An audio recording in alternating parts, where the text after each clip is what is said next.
আসসালামু আলাইকুম। আজকে আপনাদেরকে নিয়ে আসছি একটি মরিচের শুকানোর মাঠে, যেটা একটা বালুর মাঠ, যেখানে সকলেই মরিচ শুকায়। তাই আমি মরিচগুলো দেখতেছিলাম সঠিকভাবে শুকানো হচ্ছে কিনা। নিজের হাতেও দেখতে পেলাম পাকা মরিচগুলা রাখছে নতুনভাবে, এবং পরবর্তীতে যে মরিচগুলা একজন মহিলাও শুকাচ্ছে, তার কাছে আমি দেখলাম যে মরিচ শুকাইতেছে, এবং সেগুলা কেমনি করে শুকাচ্ছে। মরিচ করছিলেন গত বছর, কিরম লাভ করছিলেন?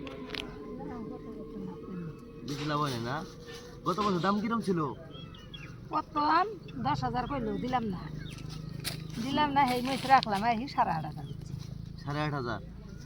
এই বছর যদি দাম ভালো পান তাহলে মোটামুটি লাভ হইতে পারে না? হ্যাঁ আল্লাহ। আচ্ছা,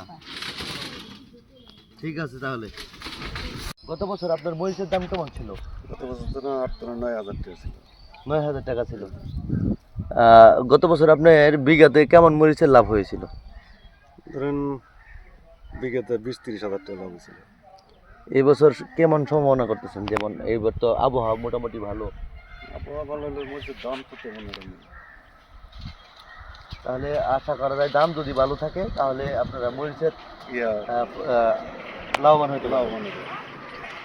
আচ্ছা, এই লাল সোনাক্ষেত মরিচ আমার কৃষক অনেক পরিশ্রম করে চাষাবাদ করে এবং শুকায়। এই লাল সোনাক্ষেত মরিচ যেন কৃষক সঠিক দাম পায় এবং লাভবান হয়, এই আশাবাদ ব্যক্ত করে আমি আমার কথা শেষ করছি। ধন্যবাদ সবাইকে।